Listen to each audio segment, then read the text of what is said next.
아이의 생명일수록 더 가중 처벌해야 된다고 넘겨도 됩니다. 이거 제가 한번 해볼까요? 이 PDF는 안 되겠네. 제가 이거를 딱 누르면은 이 초음파잖아요. 애기 심장 소리 들릴 수 있게 7주된 애기거든요. 제가 그걸 딱 장치를 했는데 그걸 못했어요. 그래서 뭐 제 심장을 들려드릴 수는 없고, 그래서 그냥 보시기만 하겠습니다. 요런 아기들이, 낙태는 이 아이들을 찢는 거잖아요. 그죠? 뜯어내는 거라고요. 이 심장이 뛰는 아기를 7주만 돼도, 우리나라 헌법재판소 22주까지는 괜찮다고 했거든요. 7주만 되면 뛰는데. 자, 넘겨보세요. 그러니까 이것이 제가 볼 때는 모순이라는 말씀을 제가 드리는 거예요. 그래서 침묵의 카르텔이 형성돼 있어요. 그러니까 한편으로는 그냥 생명이 너무너무 소중하고 연약한 아기들 어떻게 약자를 그렇게 하냐고 그렇게 막 하는 사람이 가득한데, 또 다른 한편에서는 그 정인이보다도 더 약자, 정말 보살피면서 당장 죽을 수밖에 없는 그 약자를 향해서는 그 아이를 죽일 수 있는 법이, 죽여도 처벌하지 않는 법이 통과되니까 기뻐가지고 그냥 서로 막 껴안고, 나는 그게 이해가 안 되는 거예요.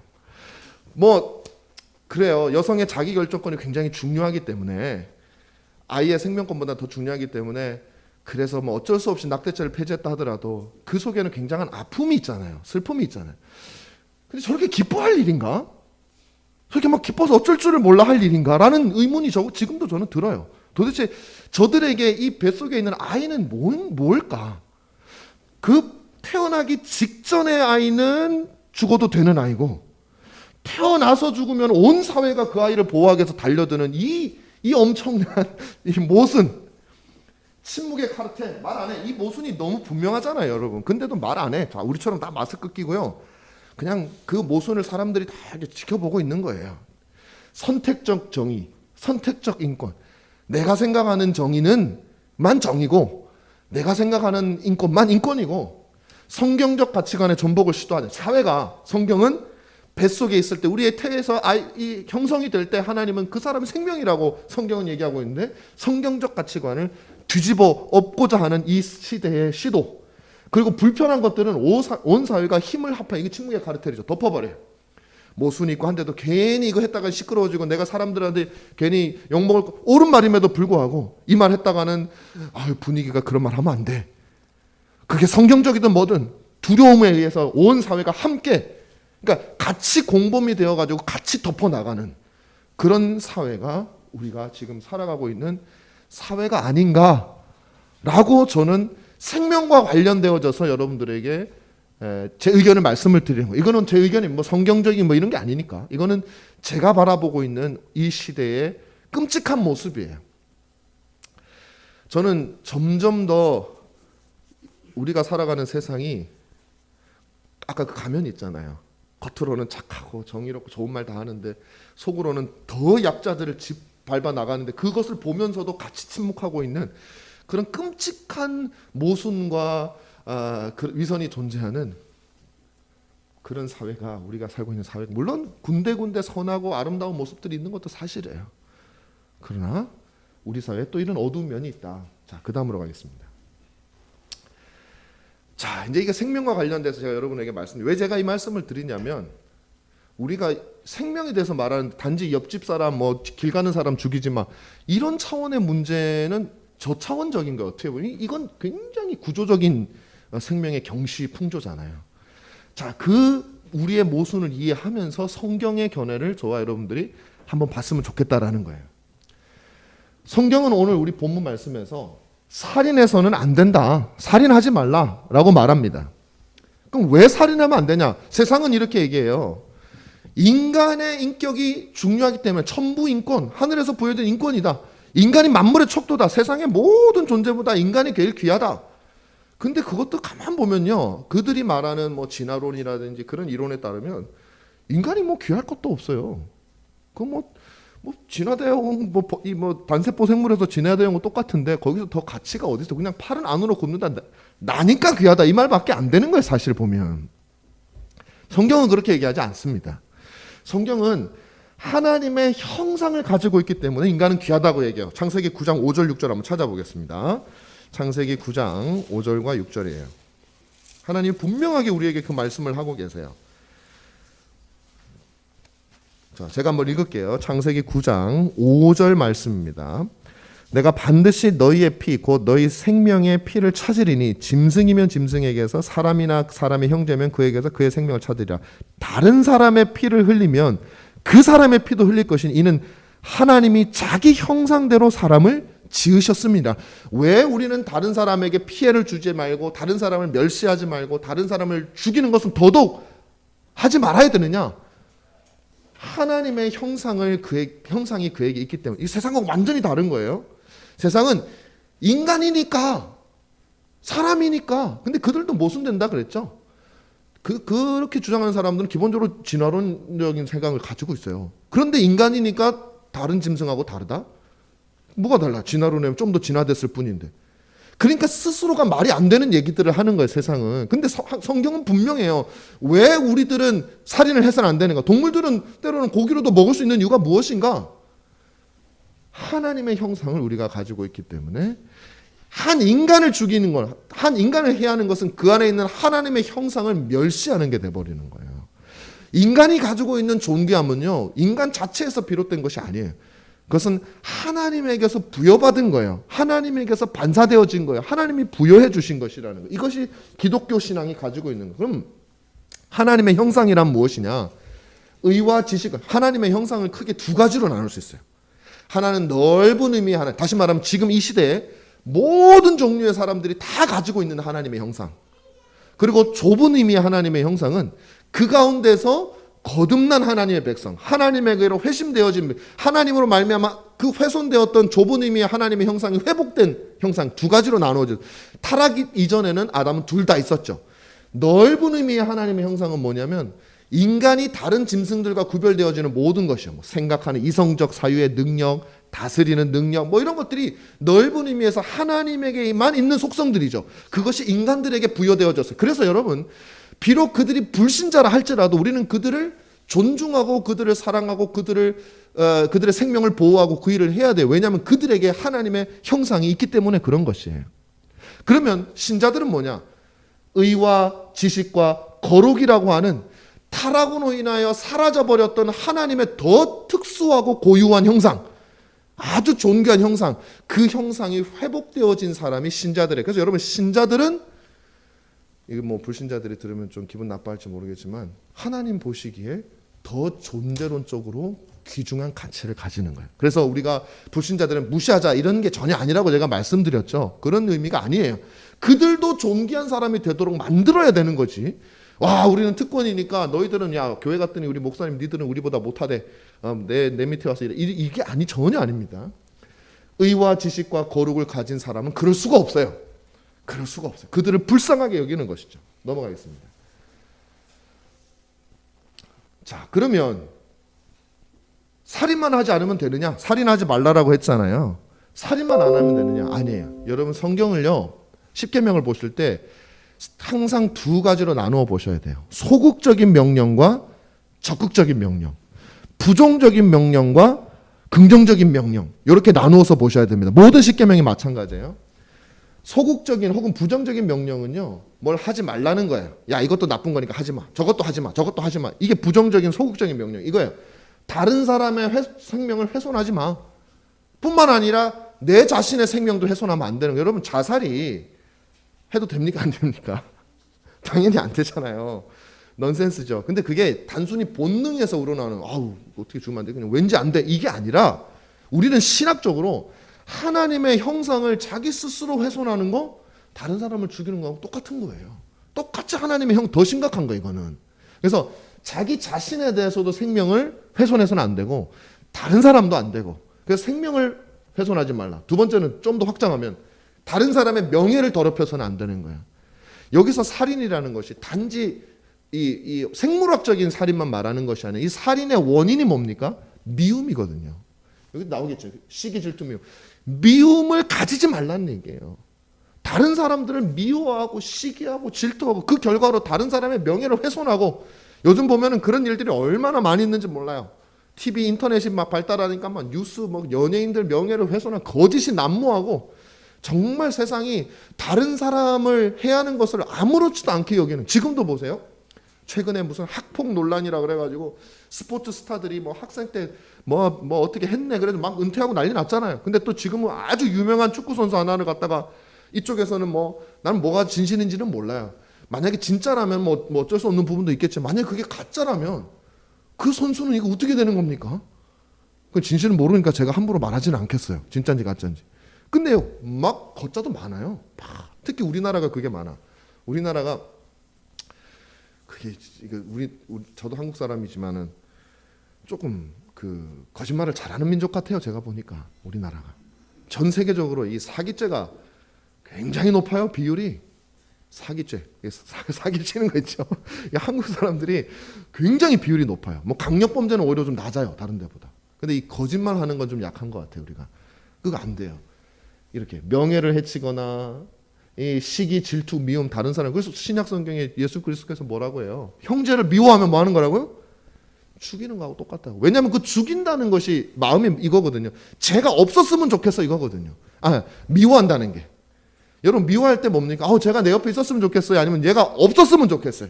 내 옆에서 없거나 아예 이 세상에서 없었으면 좋겠어. 이게 미움이거든요. 그건 뭐예요? 쟤 죽었으면 좋겠어 그 얘기예요. 그러니까 마음으로 죽인 거죠. 그래서 이런 것까지도 포함해서 소극적 명령. 자 넘어갈게요. 그 다음에 이제 소극적 명령 하나 더 있는데 그게 뭐냐면 올리십시오. 다른 사람의 영혼을 해쳐서 한다. 60만 살인하지 말라 그러니까 우리 60만 신경 쓰는데 더 중요한 게 바로 영혼을 해쳐서는 안 된다. 첫 번째 어떻게 영혼을 해치냐? 나쁜 모범, 특히 부모, 그리고 목사, 장로님, 교회 직분자 있죠? 나쁜 모범도 해당되는 거예요. 바르지 못한 신앙적 모범을 통해서 다른 사람의 영혼을 해치기 제일 좋은 사람들이 그런 사람들이, 저를 포함해. 저는 부모이면서 목사이기 때문에 제일 위험한 사람이죠. 제일 위험한 사람인데, 나쁜 모범을 통해서 다른 사람에게 하나님을 믿고 싶은 사람에게 오히려 하나님을 멀어지게 만드는 짓을 하는 것은 사람을 죽이는 것 이상으로, 육신적으로 죽이는 것보다 더 위험하다는 거예요. 더 나쁘다는 거예요. 두 번째, 다른 사람을 꾀서는 안 된단 말이에요. 이단 사상으로 꾀거나 교회를 가고 싶어 하는데 우리 신자들끼리도 그래요. 뭐 이번 좀 빼먹자 막 이러면서 막 교회를 못 가게 하거나, 부부끼리도 그럴 수 있는 거예요. 여러분 제가 다 이렇게 보면 찔리시는 분들은 제 눈길을 아무도 안 피하시네. 안 찔리시는 모양이네. 다른 사람을 깨면 안 돼. 세 번째, 영혼을 굶주리게 함. 주로 교회 직분자고 부모죠. 자기 자녀의 영혼을 하나님께서는 부모와 직분자들에게 자녀에게 영적인 생명을 먹이라고 의무를 주셨는데 우리가 그 의무를 수행을 안 해요. 그럼 그게 뭐 하는 거라고요? 살인하지 말라라고 하는 계명을 어기는 거예요. 영혼, 육신보다 더 중요한 게 영혼이잖아요. 그래서 우리가 이제 우리 은가란 교회는 정말 이게 저는 이런 부분이 제일 중요한 거예요. 교회든 부모든 정말 우리가 존재하는 더 중요한 목적은 육신도 중요하지만 영혼을 하나님께서 책임을 맡긴 그 일들을 감당할 수가 있어야 됩니다. 물론 이게 영과 육신이 연결되어져 있어요. 교회가 영혼을 위한답시고 어떤 육신적인 활동을 전혀 안 하고 오로지 뭐 이것만 하고 그런 건 아니에요. 같이 뭐 식사도 하고 모임도 하고 이런 것도 연결되어 있지만 목적 순서가 중요해요. 육신도 중요하고 영혼은 더 중요해요. 이 질서를 항상 잘 가져가면 정말 하나님이 기뻐하시는 곳이 될 수 있다. 그래서 교회의 직분자들과 부모는 이 계명에 굉장히 중요한 역할을 감당합니다. 이제 우리 교회도 앞으로 뭐 직분자들이 생기겠죠. 뭐 장로님도 생기고 정식으로 우리가 이제 되는 장로님도 생기고 집사님도 생기고 다 생기겠지만은 그분들은 요 의식을 놓치면은 안 돼요. 요걸 알고 있어야 돼요. 어느 직분자가 된다는 것은 여기에 들어간다. 굉장히 중요한 역할이다. 그 다음에 거짓된 진리를 설파함으로 영혼을 죽이는 거 하지 마라 이 말이에요. 6계명이 그 많은 걸 포함하고 있는 거예요. 자, 그 다음에 넘겨보십시오. 그 다음에 자신을 해치는 거. 아까 뭐 자살 얘기 나왔는데 좀 더 이제 구체적으로 얘기하면 자기 육신을 갖다가 방지할 수 있는 위험이 있음에도 불구하고 그냥 방치하는 거예요. 저도 이거 하면서 좀 찔리는 게 많았는데 여기 4번 보십시오. 무절제나 음주 및 과도한 식사. 제가 어디서 찔렸겠습니까? 이 과도한 식사에서 이게 확 찔리더라고요. 그래서 이것도 죄구나. 뭘 알고 있었는데 이게 어렵더라고요. 그래서 이것도 왜냐면은 방지할 수 있는 건강의 위험, 육신의 건강 말하는 거예요. 이거를 갖다가 알면서 무절제하게 하면 그것도 역시 6계명에 어긋나요. 살인하지 말라라는 거 넓은 의미에 해당이 된다. 그래서 우리는 그런 것들도 절제해야 된다. 청교도들은 그렇게 많이 주장했습니다.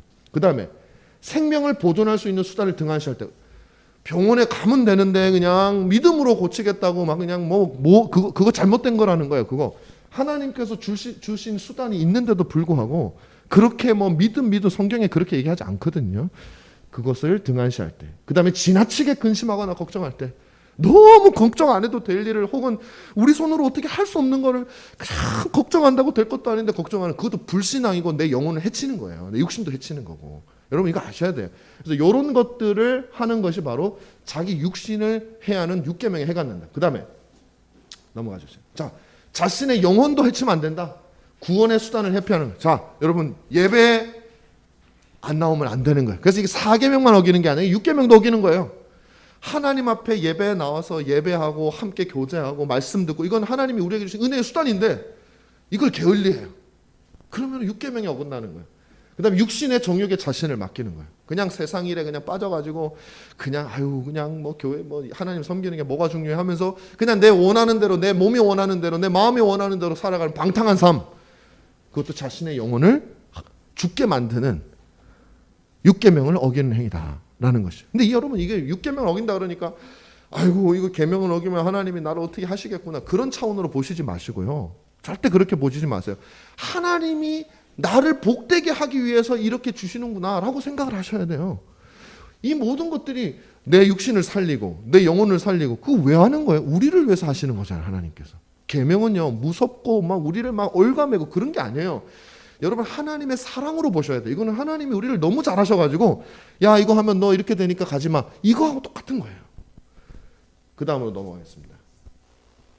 그래서 이제 소극적인 명령, 뭐 하지마 이거 다 끝났어. 자, 그 다음에 이번에는 적극적인 명령을 우리가 잠깐 살펴볼 거예요. 살인하지 말라라는 말 속에는 죽이지 마, 다른 사람 영혼을 해치지 마, 이것만 있는 게 아니라 그 반대적인 측면도 있는 거예요. 적극적으로 그래서 뭘 해라고 하는 측면이 있어요. 첫 번째는 뭐냐면 다른 사람들의 혹은 내 자신도 마찬가지로, 두 번째 나오죠. 육신과 영혼을 보존하는 일을 적극적으로 하라는 얘기예요. 안 하기만 하는 게 아니라 적극적으로 하라는 거예요. 다른 이들을 사랑해야 된다는 거예요. 다른 사람들을 미워하고, 아까 말했지만 그 죽이는 거라 그랬죠. 그럼 미워하지만 마 이게 아니라 사랑해. 하나님 항상 그렇게 얘기했어요. 그래서 내 이웃을 내 몸과 같이 사랑하라라고 말씀하시는 거 6계명과 직결되는 거예요. 그래서 다른 이들을 사랑해야 돼. 그럼 어떻게 사랑할 것이냐? 다른 이들에게 자선을 베풀어야 된다는 거예요. 가난한 사람, 연약한 사람, 부족한 사람, 없는 사람, 우리나라에도 많고 또 해외에도 많고 주변에도 많고 다 많이 있잖아요. 우리가 부족한 가운데 다른 이들에게도 할 수 있는 대로 자신, 돈을 못 주면은 가서 뭐라도 도와준다든지 우리가 그것을 마땅히 해야 된다. 그게 6계명에 해당되는 거예요. 그 다음에 세 번째로 하나님은 우리의 사랑의 공로, 이 자선을 베푼 것들, 다른 이들을 사랑했던 것들을 기억하신다. 요거는 꼭 읽어봐야 돼요. 마태복음 25장 한번 보십시오. 마태복음 25장 31절에서 46절. 여러분들이 많이 들으신 건데 다는 읽지 못하고 일부만 제가 한번 읽어보겠습니다. 자, 31절에서 이렇게 돼 있어요. 인자가 자기 영광으로 모든 천사와 함께 올 때에 자기 영광의 보좌에 앉으리니, 자, 예수님이 이제 심판대에 오셨어요. 모든 민족을 그 앞에 모으고 각각 구분하기를 목자가 양과 염소를 구분하는 것처럼 구분한대요. 양은 오른편에 놓고 염소는 왼편에 놓는 거예요. 그때 임금이 그 오른편에 있는 양들에게 말하는 거예요. 내 아버지께 복을 받은 자들이여, 나와 창세로부터 너희를 위하여 예비된 나라를 상속받아라. 주님의 유업을 상속받아 천국 간다는 얘기죠. 너희들은 내가 줄일 때에 너희가 먹을 것을 주었고, 목마를 때에 나를 마시게 하였고, 나그네 되었을 때에 나를 영접하였고, 헐벗을 때에 옷을 입혔고, 병들었을 때에 돌보았고, 옥에 갇혔을 때에 와서 보았느니라. 그러니까 이 오른쪽에 있었던 사람들이, 아니 나는 주님 얼굴 본 적도 없는데 언제 내가 그렇게 했습니까? 주여 우리가 언제 그렇게 했습니까? 그렇게 했더니 40절에 임금이 대답하여 이르되 내가 진실로 너에게 이르노니 너희가 여기 내 형제 중 지극히 작은 자 하나에게 한 것이 곧 내게 한 것이다라고 주님께서 말씀을 하시는 거예요. 그러니까 여러분들이 이 땅에서 지극히 작은 자들에게 베푸시는 다른 사람의 육신을 위해서 영혼을 위해서 여러분들이 수고하는 모든 것들은 하나님께서 우리의 사랑의 공로로 당신의 기록책에 기록이 다 되고 있다라는 사실. 마치 그리스도를 대접하는 것처럼 그렇게 기억하고 계시다라는 거예요. 여러분들이 그 마음으로 하시면 돼요. 그리스도하고 상관없이 그냥 막 했다면은 그건 뭐 다른 문제인데, 아, 주님이 나에게 이걸 원하시니까 내가 하리라. 그건 주님께 하신 거예요. 자, 그 다음에 자신의 육신과 영혼을 보존하는 일에도 여러분들께서 최선을 다하시고, 그게 육계명을 지키는 길이에요. 건강한 육신을 위해서 운동도 하시고, 살 뺄 사람은 살도 좀 빼시고, 저와 더불어서, 그 다음에 먹을 것도 절제할 분들은 절제하시고, 그래서 육신을 위해서 최선을 다해요. 운동하시고. 저도 운동이 잘 안 되지만 해야 됩니다. 한번 생각해 보세요. 이거 안 하면 육계명을 어기는 거라는 생각을 하면은 우리가 조금 좀 긴장을 하게 되죠. 두 번째는 건강한 영혼을 위해서 최선을 다해야 된다. 그래서 은혜의 수단을 활용해야 됩니다. 하나님의 말씀, 기도, 성례에 참석하는 거, 성도들과 교제 나누는 거, 이런 은혜의 수단들을 여러분이 게을리 하시면 그것을 어기는 거예요. 그 다음에 자기 점검, 내 영혼의 상태에 대해서 점검을 하셔야 돼요. 내 영혼이 정말 건강한가? 지금 교회에서 하라는 건 잘하고 있는데 이게 지금 내가 무슨 생각으로 하고 있는 건가? 내가 하나님을 사랑해서 하는 건가? 아니면은 이렇게 열심히 하고 나면 하나님이 인정해 주실 것 같아서 하는 건가? 하나님을 향한 사랑은 다 사라져버리고 공로를 인정받고자 하는 그 욕심만 있는 건 아닌가? 이런 자기 점검들을 해 나가야 돼요. 마지막이 주일 성수, 뭐 마지막은 아니고 뭐 많이 있는데 그 중에 하나님께서 주신 안식일을 기억하여 거룩하게 지키고 있는가? 이 모든 것들을 저와 여러분들이 함께 점검하고 할 때에 바로 살인하지 말라라고 하는 이 6번째 계명을 우리가 지켜나가고 있는 거예요. 더 적극적으로 지켜나가고 있는 거예요. 그러니까 절대 단지 생명을 죽이냐 마냐, 살다가 살인해 본 사람이 몇 명이나 있겠어요. 그럼 이 6계명은 별로 어기는 사람이 없어요. 근데 그렇지 않아요. 우리는 그 계명을 확장해 보면 우리는 다 부족해요, 거기에. 그래서 하나님의 은혜가 필요하고 늘 하나님 앞에 죄인으로 서고, 그런 우리의 죄를 용서해 주시고 우리에게 구원을 주신 하나님께 감사하고, 이게 기독교인의 이 사이클이에요, 사이클. 이게 하나라도 끊어지면 자기 의가 되고 교만이 되고 하나님, 그리스도께서 가장 역겨워하는 바리새인과 같은 모습이 되는 거예요. 아, 내가 이렇게 열심히 해서 하나님, 쟤들은 참 불쌍한데 그냥 저는 뭐 그냥 너무 괜찮네요. 이거 예수님이 너무 역겨워하셨단 말이에요. 우리는 늘 부족하다. 그러니까 왜 우리가 그런 바리새인과 같은 게 빠지냐? 하나님의 계명을 제대로 이해하지 못하기 때문에. 살인하지 말라 그러면 사람만 안 죽이면 되는 줄 알아요. 여러분, 그렇지 않습니다. 그래서 여러분들이 우리가 이 살인하지 말라라는 6계명을 통해서 저와 여러분들이 어쩌면 우리에게 있는 뭐 모순과 위선적인 모습, 우리에게도 있겠죠. 이 사회에 살아가는데 뭐 다른 사람께만 있겠습니까? 그것들을 돌아보면서 하나님의 은혜를 구하는 저와 여러분 되시기를 바랍니다.